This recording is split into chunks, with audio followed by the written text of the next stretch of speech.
Di sebuah sudut kecil kota Yogyakarta, tinggal seorang nenek berusia 74 tahun bernama Ibu Kartini. Rambutnya yang memutih sudah lama tak sempat diwarnai, matanya mulai kabur, namun senyum lembutnya tak pernah hilang. Setiap malam, sekitar pukul 2 dini hari, beliau terbangun.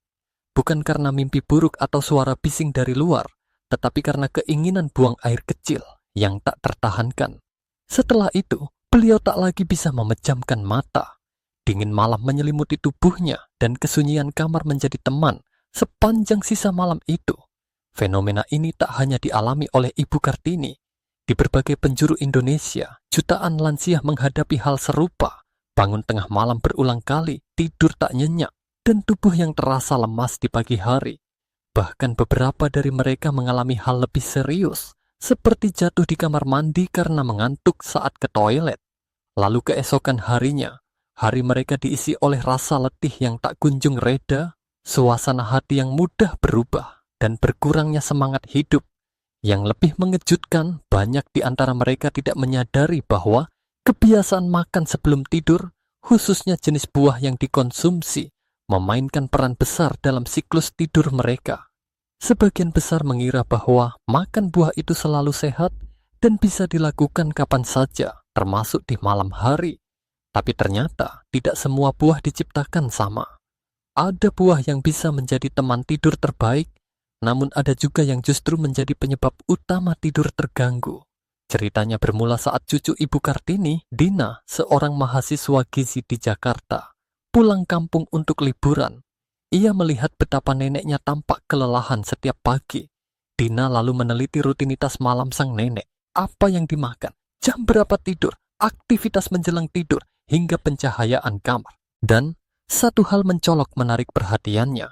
Ibu Kartini selalu memakan irisan jeruk dan mangga dingin sebelum tidur.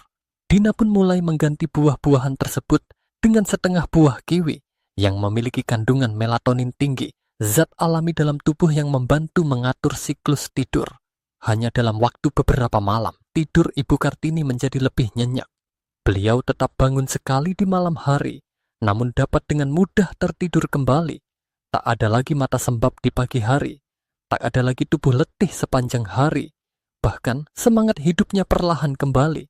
Mungkin terdengar sederhana, tapi perubahan kecil seperti itu mampu memberikan dampak besar pada kualitas hidup lansia.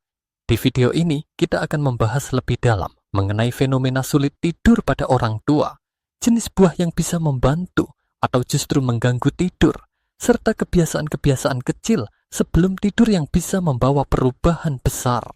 Banyak dari kita memiliki orang tua, kakek, nenek, atau bahkan kita sendiri yang mulai merasakan tanda-tanda gangguan tidur seiring bertambahnya usia.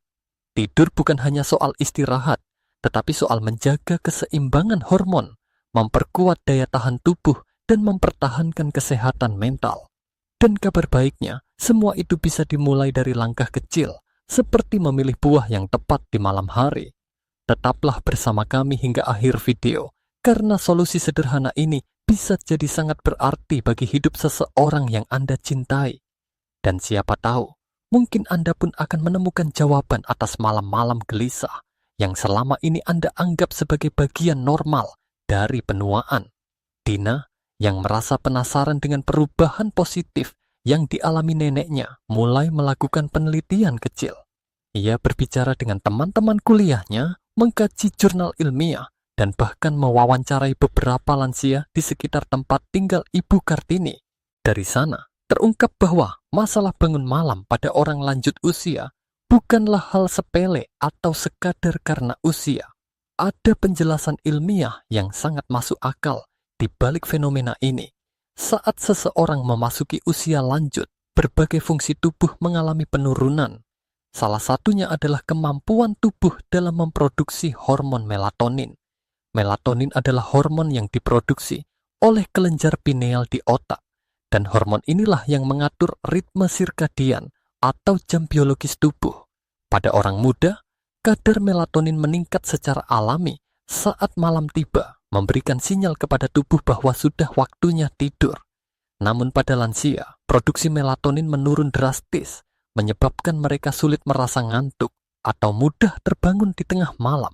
Selain itu, kemampuan kandung kemi untuk menahan urin juga menurun seiring bertambahnya usia. Otot-otot di area tersebut menjadi lebih lemah dan sensitivitas terhadap rasa penuh di kandung kemi meningkat. Akibatnya, dorongan untuk buang air kecil di malam hari menjadi lebih sering, bahkan hanya karena sedikit volume urin. Ini adalah penyebab umum mengapa banyak orang tua bangun beberapa kali di malam hari.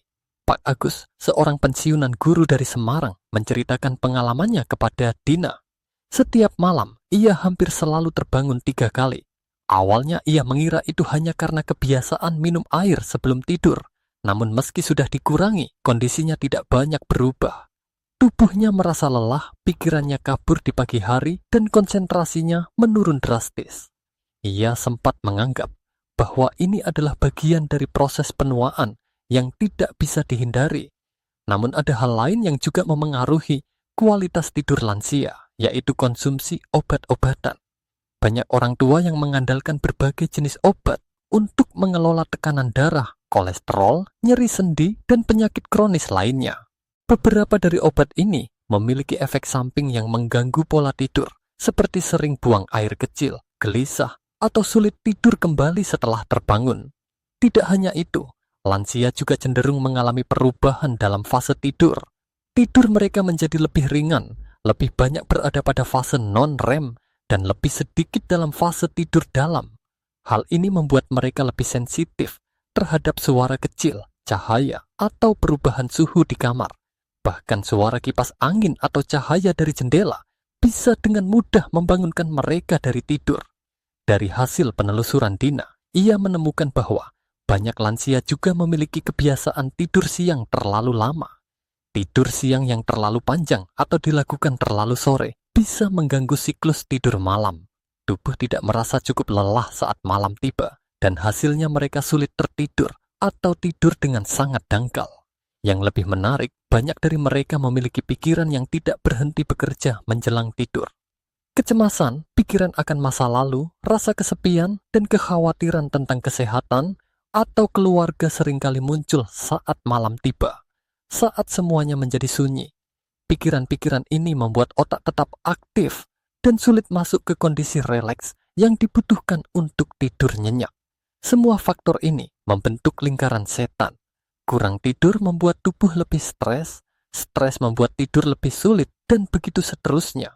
Maka penting sekali untuk memahami bahwa gangguan tidur pada lansia bukan hanya karena usia, tetapi akibat gabungan berbagai faktor biologis, psikologis, dan gaya hidup.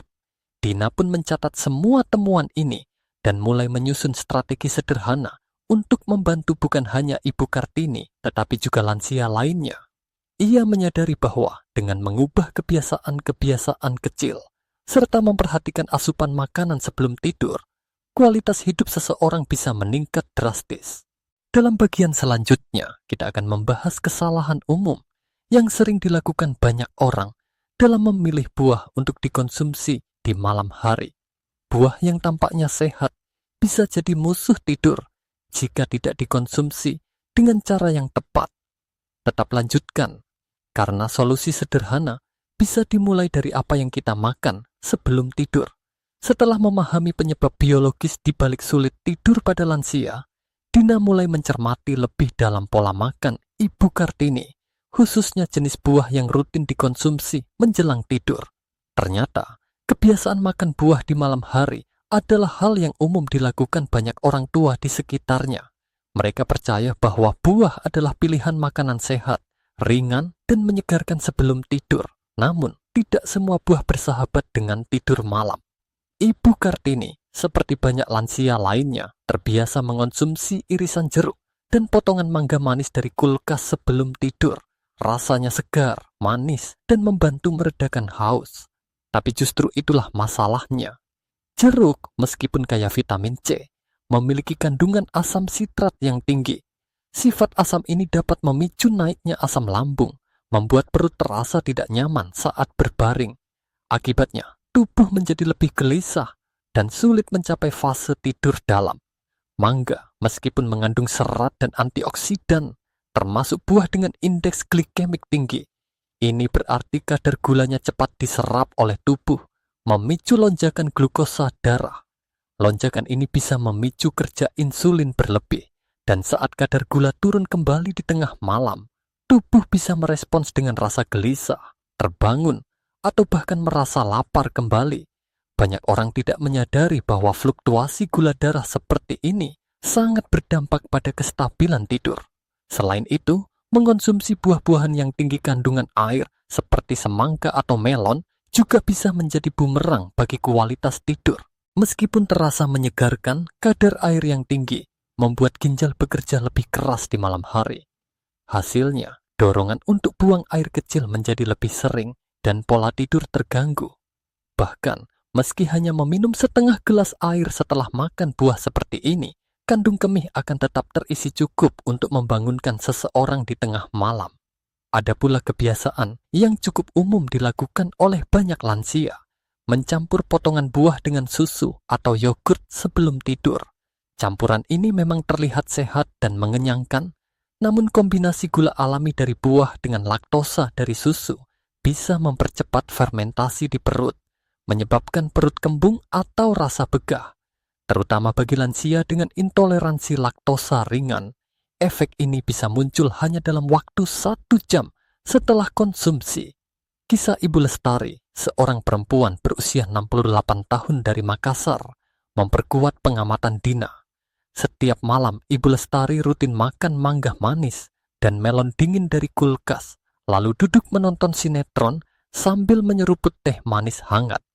Ia mengira kombinasi ini akan membantu tidur lebih nyenyak. Namun justru sebaliknya, ia merasa gelisah saat berbaring, sering terbangun karena perut tidak nyaman, dan setiap pagi mengeluh sakit kepala ringan. Saat Dina menjelaskan bahwa tubuh membutuhkan keseimbangan glukosa yang stabil untuk tidur dalam, dan bahwa buah asam serta tinggi gula sebaiknya dihindari pada malam hari, Ibu Lestari tampak terkejut. Ia baru menyadari bahwa kebiasaan yang dianggap sehat bisa jadi penyebab utama malam-malam tanpa tidur yang ia alami selama bertahun-tahun. Kebiasaan lain yang juga perlu diperhatikan adalah menyimpan buah di dalam kulkas, lalu langsung mengonsumsinya saat dingin. Bagi lansia dengan sistem pencernaan yang lebih sensitif, suhu rendah dari makanan bisa menyebabkan kontraksi lambung dan perut kembung. Apalagi jika dikonsumsi dalam keadaan duduk tanpa gerak, efeknya akan lebih terasa di tengah malam. Dengan memahami hal-hal ini, Dina menyadari pentingnya edukasi sederhana namun berdampak. Ia mulai menyusun daftar buah-buahan yang sebaiknya dihindari menjelang tidur, termasuk jeruk, nanas, mangga matang, semangka, melon, dan buah campuran susu. Edukasi ini ia sebarkan tidak hanya untuk Ibu Kartini, tetapi juga untuk komunitas lansia di masjid dekat rumahnya. Dalam bagian selanjutnya, kita akan menjelajahi jenis buah seperti apa yang justru bisa menjadi sahabat tidur terbaik bagi lansia. Buah-buahan ini bukan hanya aman dikonsumsi malam hari, tetapi juga membantu tubuh memproduksi hormon tidur alami dan menjaga kestabilan tubuh sepanjang malam.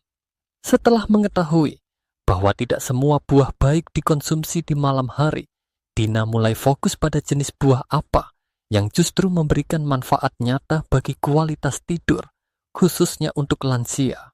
Ia menyadari bahwa kunci dari tidur nyenyak bukan hanya soal rasa kenyang atau segar setelah makan, tetapi bagaimana makanan itu mendukung fungsi tubuh untuk rileks, menurunkan ketegangan, dan menjaga stabilitas tubuh sepanjang malam. Buah yang ideal untuk dikonsumsi sebelum tidur memiliki beberapa kriteria penting. Pertama, buah tersebut sebaiknya mengandung melatonin alami. Melatonin, seperti yang sudah disebutkan sebelumnya, adalah hormon utama pengatur tidur. Meskipun tubuh kita bisa memproduksi melatonin secara alami, kadarnya akan menurun seiring bertambahnya usia.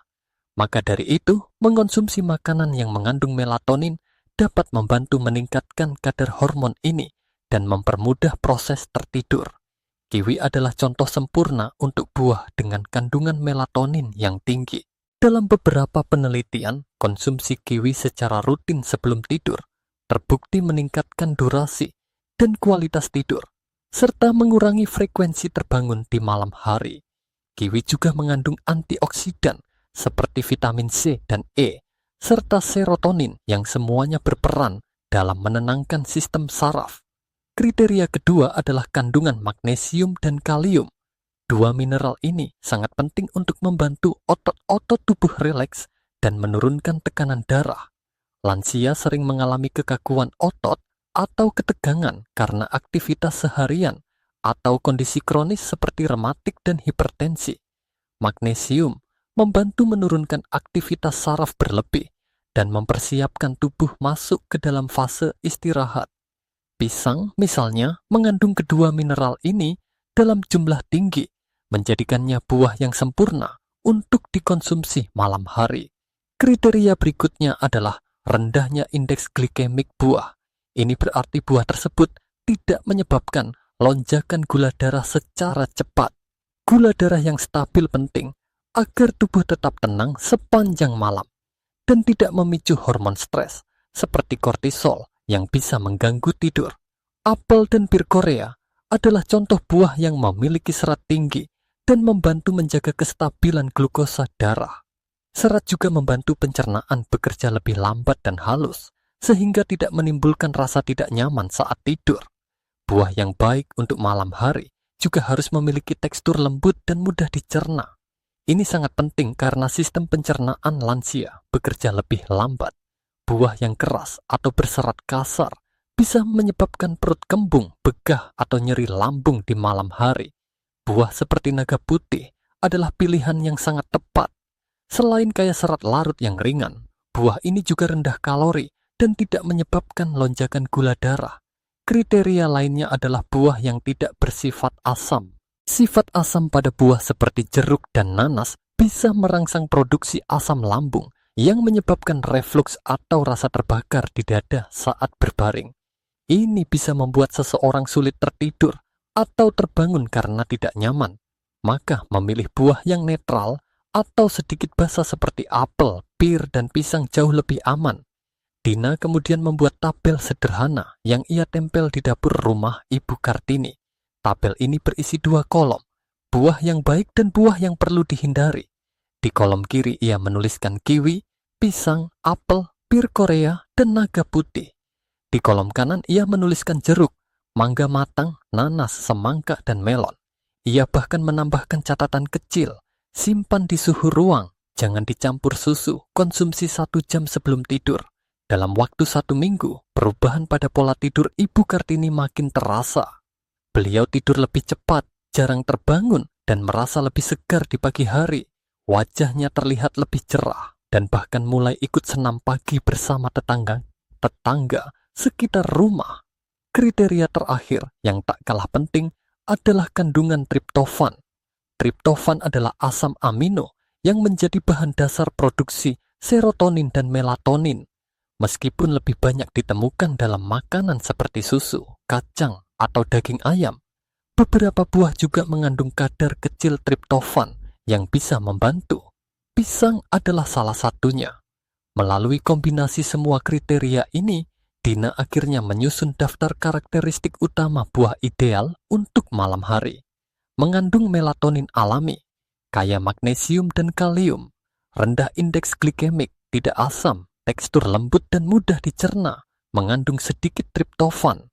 Dengan pemahaman ini, bukan hanya Ibu Kartini yang merasakan manfaatnya. Dina juga mengedukasi ibu-ibu lansia lainnya di sekitar masjid dan posyandu lansia.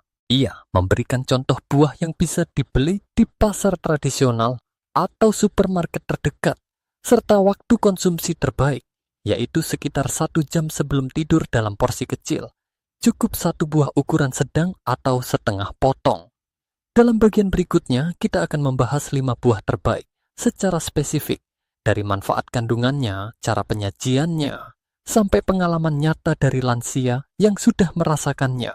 Buah-buahan ini bukan hanya makanan, tapi bisa menjadi teman setia malam hari yang membantu menjaga ketenangan dan kesehatan tubuh hingga pagi tiba.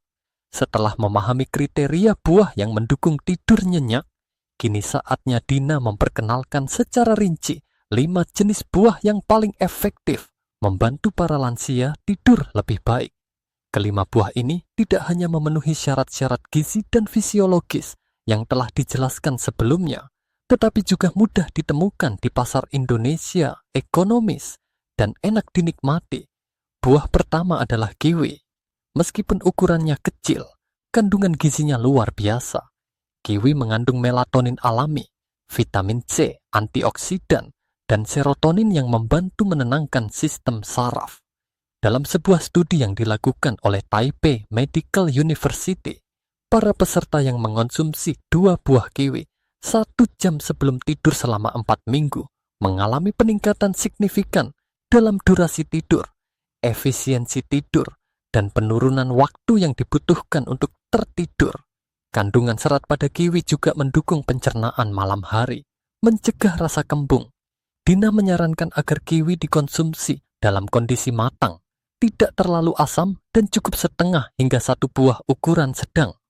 Buah kedua adalah pisang. Pisang sangat kaya akan kalium dan magnesium, 2 mineral yang penting untuk mengendurkan otot dan menurunkan tekanan darah secara alami. Pisang juga mengandung triptofan, yaitu asam amino yang menjadi bahan pembentuk serotonin dan melatonin di dalam tubuh. Pisang bisa menjadi camilan malam yang sempurna karena teksturnya lembut, tidak menyebabkan masalah pencernaan, dan cukup mengenyangkan untuk mencegah rasa lapar saat tidur.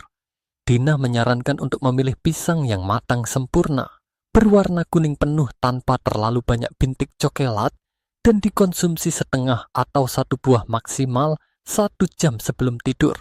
Buah ketiga adalah apel. Selain terkenal sebagai buah rendah kalori dan tinggi serat, apel juga mengandung antioksidan seperti quercetin yang mendukung fungsi otak dan melindungi sel tubuh dari stres oksidatif. Apel memiliki indeks glikemik rendah sehingga tidak memicu lonjakan gula darah yang bisa mengganggu tidur. Kandungan pektin, yaitu jenis serat larut air di dalam apel, juga membantu memperlambat pencernaan dan menjaga perut kenyang lebih lama. Dina menyarankan untuk mengonsumsi apel dalam kondisi suhu ruang, tidak disimpan terlalu dingin, dan dikunyah perlahan agar enzim pencernaan bekerja optimal. Buah keempat adalah pir Korea, juga dikenal sebagai buah pir Asia. Pir ini memiliki kandungan air yang cukup tinggi, namun berbeda dari semangka atau melon. Air dalam pir Korea diserap lebih lambat oleh tubuh karena dipadukan dengan serat dan gula alami yang stabil. Pir ini juga memiliki rasa manis yang lembut, tidak asam, dan cocok untuk lansia yang memiliki masalah lambung. Dina menyarankan untuk tidak mengupas kulitnya sepenuhnya, karena kulit pir juga mengandung antioksidan, namun pastikan untuk mencucinya bersih sebelum dikonsumsi. Buah kelima adalah naga putih. Dikenal karena warna daging buahnya yang putih dan biji-biji kecil yang kaya serat. Naga putih sangat baik untuk pencernaan malam hari. Buah ini juga rendah kalori dan mengandung senyawa prebiotik yang mendukung kesehatan usus. Dengan teksturnya yang lembut dan rasa yang ringan, naga putih sangat cocok dikonsumsi lansia yang sering mengalami masalah kembung atau sembelit. Buah ini juga membantu menjaga hidrasi tubuh secara perlahan tanpa menyebabkan keinginan buang air kecil mendadak di tengah malam. Untuk memperkuat informasi ini, Dina melakukan pendekatan praktis dengan mencatat hasil dari setiap lansia yang mencoba konsumsi buah-buah ini secara rutin. Salah satunya adalah Pak Bambang, ayah dari Rika yang tinggal di Bekasi. Pak Bambang dulunya sering bangun 3 kali semalam dan merasa tidak segar di pagi hari. Setelah rutin mengonsumsi kiwi atau pisang 1 jam sebelum tidur selama 2 minggu, ia mulai tidur lebih panjang dan bangun hanya sekali semalam, bahkan kadang tidak terbangun sama sekali. Rika merasa sangat bersyukur karena ayahnya terlihat lebih ceria dan energik keesokan harinya. Dina juga memberikan panduan singkat kepada keluarga lansia yang ingin mencoba terapi buah malam hari ini. Ia menyarankan agar buah dikonsumsi dalam porsi kecil, sekitar 80 hingga 100 gram, dalam bentuk utuh atau potongan segar, tanpa tambahan gula, susu, atau sirup. Buah bisa disajikan sekitar pukul 8 malam atau 1 jam sebelum waktu tidur sebagai bagian dari rutinitas malam yang tenang. Mengintegrasikan kebiasaan sederhana seperti ini tidak hanya bermanfaat bagi kualitas tidur, tetapi juga membangun kedekatan emosional antara anggota keluarga. Dina sering menyarankan agar proses makan buah ini dijadikan momen kebersamaan, seperti mengobrol ringan, membaca doa, atau mendengarkan musik lembut bersama sebelum tidur. Cara ini tidak hanya menenangkan tubuh, tetapi juga menenangkan hati. Di bagian selanjutnya, Dina akan membagikan kebiasaan dan rutinitas malam hari lain yang bisa memperkuat efek positif dari konsumsi buah ini. Sebab tidur yang nyenyak bukan hanya tentang apa yang dimakan, tetapi juga bagaimana kita mempersiapkan tubuh dan pikiran untuk benar-benar beristirahat. Setelah 2 minggu menjalankan kebiasaan baru dengan pola makan yang lebih tepat, terutama mengganti buah malam hari dengan pilihan yang mendukung tidur, kondisi Ibu Kartini semakin membaik. Namun Dina, yang kini semakin tekun membantu neneknya, menyadari bahwa buah hanyalah salah satu bagian kecil dari keseluruhan proses memperbaiki kualitas tidur. Tidur malam yang nyenyak bagi lansia adalah hasil dari kombinasi antara lingkungan tidur, pola aktivitas harian, kondisi emosional, dan ritme biologis tubuh. Karena itulah, Dina mulai menyusun satu set rutinitas malam yang menyeluruh. Ia menyebutnya sebagai ritual tenang sebelum tidur. Langkah pertama yang Dina terapkan adalah menetapkan waktu tidur dan bangun yang konsisten. Ia tahu bahwa tubuh memiliki jam biologis atau yang dikenal dengan ritme sirkadian. Jam tubuh ini sangat sensitif terhadap cahaya, waktu makan, dan waktu aktivitas. Pada lansia, jam tubuh bisa terganggu karena pensiun dari pekerjaan, berkurangnya aktivitas sosial, dan gangguan kesehatan. Maka dari itu, ia mulai membimbing Ibu Kartini untuk tidur setiap malam sekitar pukul 9 dan bangun sekitar pukul 5 pagi. Selama beberapa hari pertama, Ibu Kartini merasa gelisah karena belum terbiasa. Namun Dina terus membimbing dengan lembut. Ia menjelaskan bahwa tubuh membutuhkan waktu untuk menyesuaikan diri, dan bahwa bangun serta tidur di waktu yang sama setiap hari, termasuk akhir pekan, akan mengatur ulang hormon tidur alami. Dengan kesabaran dan konsistensi, ritme tubuh Ibu Kartini perlahan kembali selaras. Beliau mulai tertidur lebih cepat dan bangun dalam kondisi yang lebih segar. Langkah berikutnya adalah menciptakan lingkungan tidur yang mendukung. Kamar Ibu Kartini sebelumnya terang, tirainya tipis, dan berisi televisi kecil yang sering menyala sampai larut malam. Dina lalu mengganti tirai dengan yang lebih tebal untuk menghalangi cahaya luar. Ia memindahkan televisi ke ruang tamu dan mengganti lampu putih terang dengan lampu kuning hangat. Ia juga menambahkan aromaterapi dengan minyak lavender dan eukaliptus di sudut kamar yang memberikan wangi menenangkan. Udara kamar juga menjadi perhatian utama.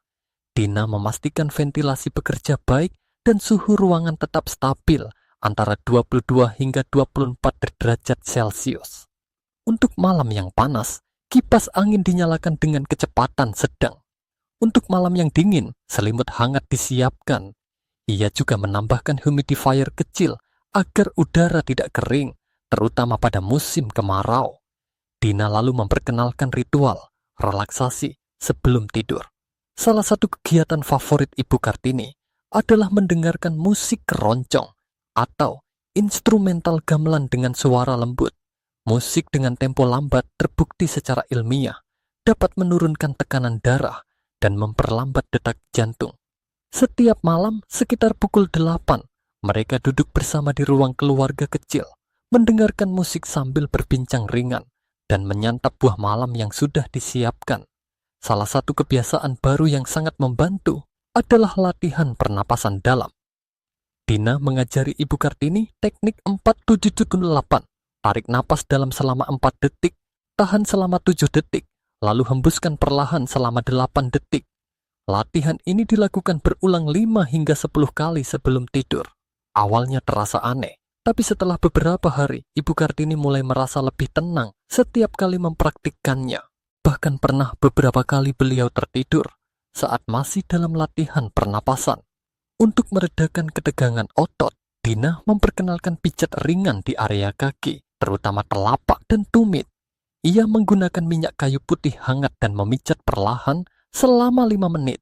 Selain melancarkan peredaran darah, Pijatan ini memberikan rasa nyaman dan kasih sayang yang sangat berarti bagi lansia. Di hari tertentu, cucunya Rika yang datang berkunjung ikut memijat, membuat momen ini menjadi ikatan emosional yang hangat antara 3 generasi. Kebiasaan lain yang perlahan diubah adalah penggunaan layar elektronik di malam hari.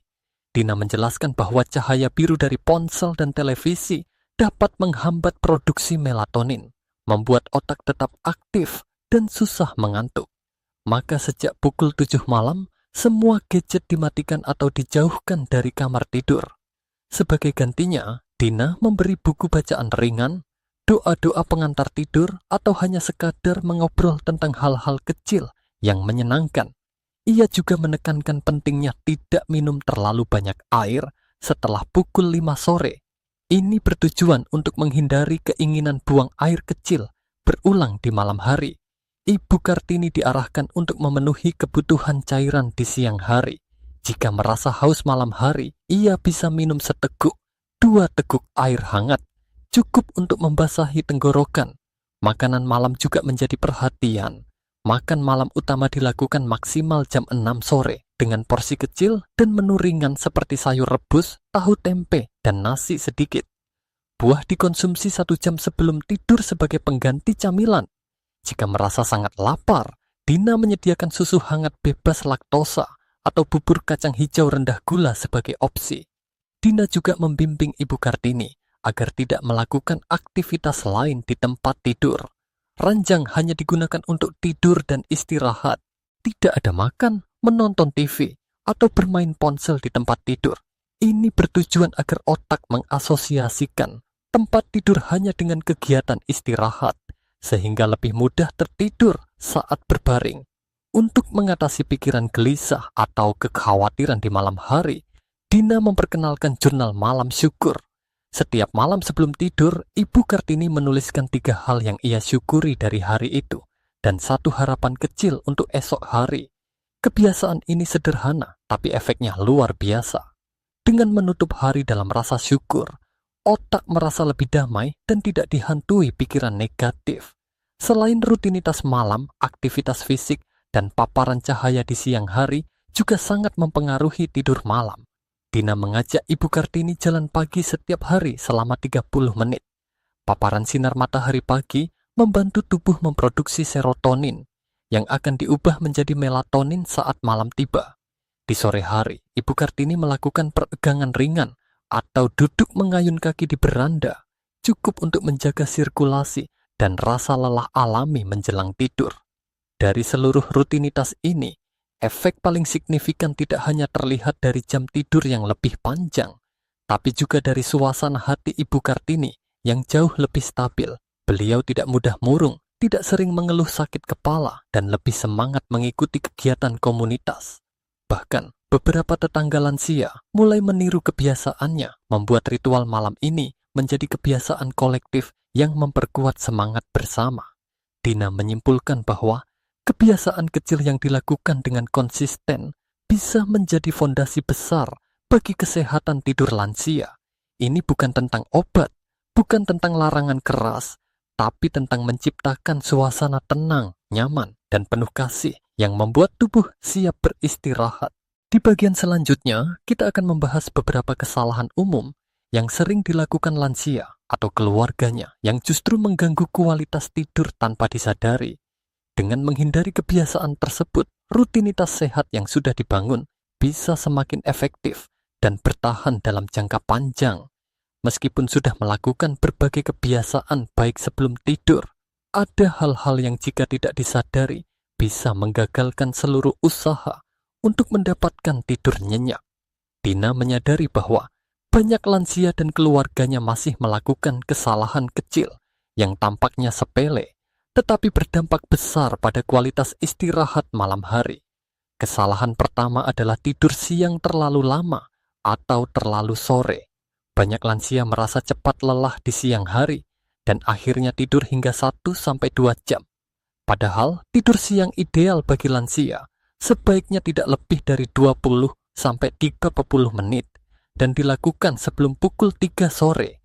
Tidur siang terlalu lama dapat mengurangi tekanan tidur alami di malam hari. membuat tubuh kurang mengantuk, dan justru merasa segar ketika seharusnya beristirahat.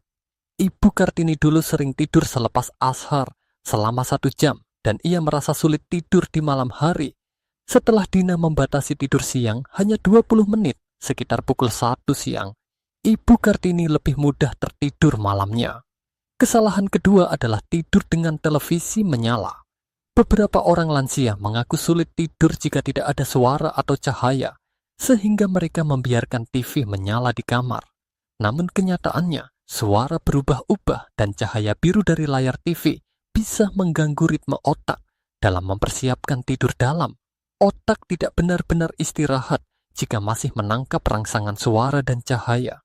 Dina mengganti kebiasaan ini dengan menyetel musik instrumental lembut dari speaker kecil yang mati otomatis dalam 30 menit, dan itu jauh lebih efektif dalam membantu tidur. Kesalahan ketiga yang sering dilakukan adalah mengonsumsi kafein atau makanan yang mengandung stimulan di sore atau malam hari. Kopi, teh hitam, coklat, bahkan beberapa minuman kemasan mengandung kafein yang dapat bertahan di tubuh hingga 6 jam. Lansia dengan metabolisme lebih lambat bisa menyimpan efek kafein ini lebih lama, membuat mereka sulit tertidur atau tidur dengan gelisah.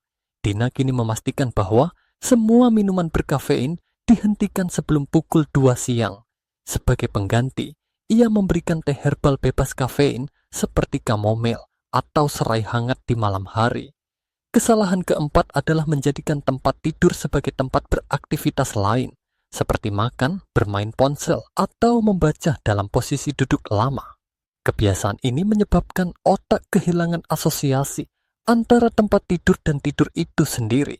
Akibatnya, ketika berbaring, tubuh tidak otomatis merasa siap tidur. Dina menegaskan kepada seluruh anggota keluarga agar kamar tidur Ibu Kartini benar-benar steril dari aktivitas lain. Bahkan ponsel pun tidak dibawa ke kamar tidur. Kesalahan berikutnya adalah tidak memproses emosi sebelum tidur. Banyak lansia menyimpan kecemasan, rasa bersalah, atau pikiran berulang tentang masa lalu. Jika tidak dibicarakan atau dituangkan, emosi ini bisa menyulitkan tidur. Dina mendorong Ibu Kartini untuk menuliskan perasaan di jurnal sebelum tidur, atau sekadar berbicara ringan dengannya tentang apapun yang dirasakan hari itu. Pendekatan ini membuat hati lebih tenang dan tidur menjadi lebih dalam. Kesalahan lainnya adalah mengonsumsi makanan berat terlalu malam. Meskipun lapar malam hari bisa mengganggu tidur, tetapi makan besar terlalu dekat waktu tidur akan memaksa lambung bekerja keras saat tubuh ingin beristirahat. Kombinasi ini sering menyebabkan rasa penuh, kembung, dan sulit tidur. Dina menyarankan agar makan malam dilakukan maksimal pukul 6 sore. Dan jika merasa lapar setelahnya, cukup konsumsi potongan buah yang tepat dalam porsi kecil. Kesalahan terakhir yang sering tidak disadari adalah mengabaikan pencahayaan alami di siang hari. Lansia yang jarang terkena sinar matahari akan mengalami gangguan produksi serotonin, hormon yang sangat penting sebagai bahan pembentuk melatonin. Maka Dina mengajak Ibu Kartini keluar rumah setiap pagi, berjalan di halaman sambil menyiram tanaman. Paparan cahaya pagi itu sederhana, tapi sangat kuat dalam menjaga keseimbangan jam biologis. Dengan menghindari semua kebiasaan ini, hasil dari upaya positif yang telah dilakukan seperti mengatur pola makan, lingkungan kamar, dan rutinitas malam akan lebih maksimal. Lansia akan merasa tidur menjadi rutinitas yang ditunggu, bukan tantangan yang melelahkan.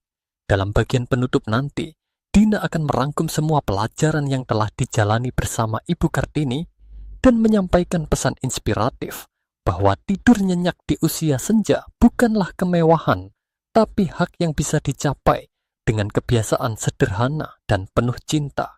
Dina duduk di samping ranjang Ibu Kartini, memegang tangan neneknya yang mulai tertidur lelap.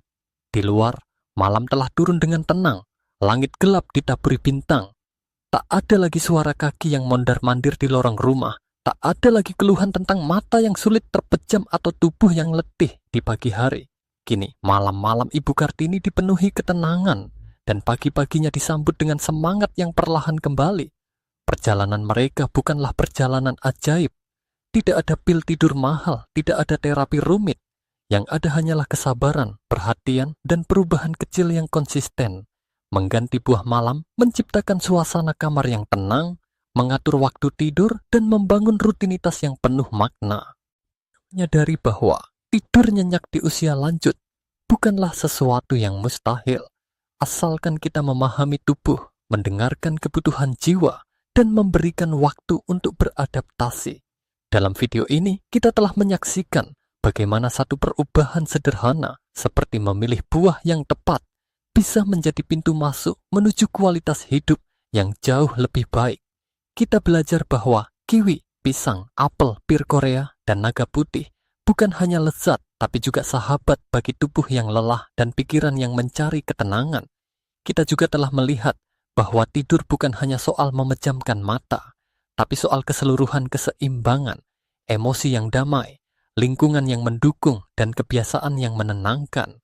Rutinitas seperti musik lembut, pijat kaki, latihan pernapasan, dan menulis jurnal syukur bisa menjadi penyembuh yang lebih kuat dari obat manapun. Dan lebih dari itu, rutinitas ini menciptakan momen kebersamaan, rasa dihargai, dan cinta yang tulus dalam keluarga. Jika Anda memiliki orang tua, kakek, atau nenek yang sering terbangun di malam hari, merasa gelisah atau terlihat letih setiap pagi, mungkin sudah saatnya untuk mulai dari hal kecil. Lihat kembali jenis buah yang mereka konsumsi. Ciptakan suasana kamar yang nyaman. Jadwalkan waktu tidur yang konsisten. Dan yang terpenting, dampingi mereka dengan kasih. Bagikan video ini kepada mereka yang Anda cintai. Kirimkan kepada keluarga yang sedang merawat lansia di rumah. Tulis di kolom komentar pengalaman Anda atau cerita orang tua Anda tentang kesulitan tidur dan bagaimana Anda menghadapinya. Siapa tahu, cerita Anda bisa menjadi inspirasi bagi keluarga lain yang sedang mencari solusi. Jangan lupa untuk klik tombol suka, berlangganan saluran ini, dan aktifkan lonceng notifikasi agar Anda tidak ketinggalan video-video berikutnya yang akan mengangkat tema kehidupan sehat, penuh makna, dan penuh cinta di usia senja. Karena setiap orang tua berhak atas malam yang damai, tidur yang nyenyak, dan pagi yang cerah.